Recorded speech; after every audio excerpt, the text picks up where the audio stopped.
నమస్తే, welcome to I news. America Iran దేశాల మధ్య దాదాపు 4 నెలలుగా సాగుతున్న భీకర యుద్ధానికి బ్రేక్ వేస్తూ కుదిరిన మధ్యంతర శాంతి ఒప్పందం ఎట్టకేలకు అమల్లోకి వచ్చింది.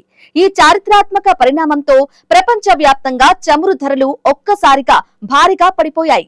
ఇటు అమెరికా ఇరాన్ పై నావికా దిగ్బంధనాన్ని ఎత్తివేయగా, అటు హర్ముజ్ జలసంధి గుండా చమురు ట్యాంకర్ల రాకపోకలు మళ్లీ పునఃప్రారంభమయ్యాయి.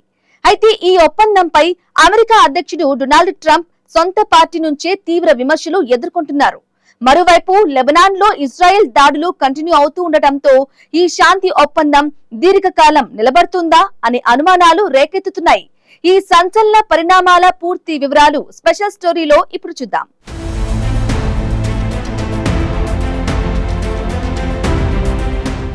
గత ఫిబ్రవరి 28న మొదలైన అమెరికా ఇరాన్ యుద్ధం ప్రపంచ ఆర్థిక వ్యవస్థను కుదిపేసింది. అయితే గురువారం నుండి ఈ రెండు దేశాల మధ్య కుదిరిన శాంతి ఒప్పందం అమలు కావడం అంతర్జాతీయంగా పెద్ద ఊరటనిచ్చింది.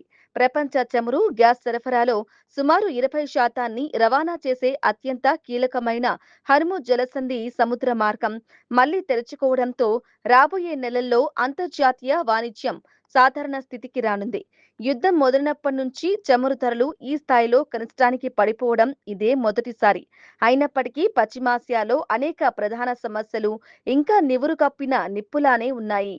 ఈ ఒప్పందం అమల్లోకి వచ్చిన గురువారం నాడే ఇజ్రాయెల్ సైన్యం లెబనాన్లోని హిజ్బుల్లా లక్ష్యంగా కొత్త వైమానిక దాడులను ప్రారంభించింది.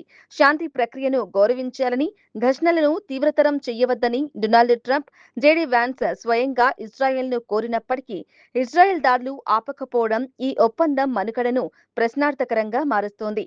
మరోవైపు ఈ ఒప్పందం కారణంగా అమెరికా అధ్యక్షుడు డొనాల్డ్ ట్రంప్ దేశీయంగా సొంత పార్టీ నుంచే తీవ్రమైన పొలిటికల్ ఒత్తిడిని ఎదుర్కొంటున్నారు.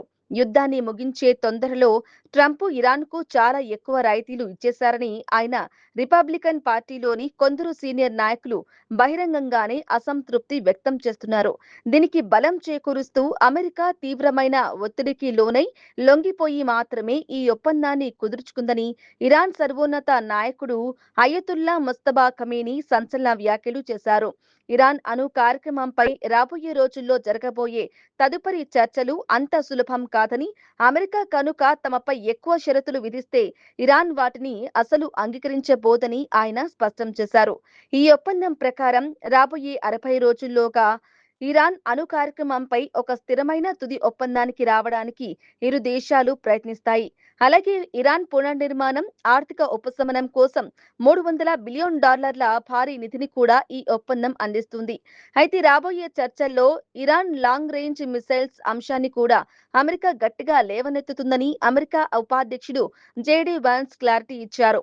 నిజానికి ట్రంప్ ఈ యుద్ధాన్ని ప్రారంభించినప్పుడు ఇరాన్ అణు కార్యక్రమాన్ని పూర్తిగా నిర్మూలించడం, దాని క్షిపణి సామర్థ్యాలను తగ్గించడం, ప్రాంతీయ ముఠాలకు ఇరాన్ ఇస్తున్న సైనిక మద్దతును నిలిపివేయడం ప్రధాన లక్ష్యాలుగా పెట్టుకున్నారు.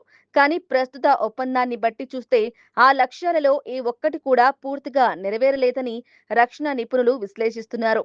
ఇక రాబోయే 60 రోజుల పాటు హర్ముజ్ జలసంధిలో నౌకాయానాన్ని పూర్తిగా తామే నియంత్రిస్తామని ఇరాన్ రక్షణ శాఖ అధికారికంగా ప్రకటించింది.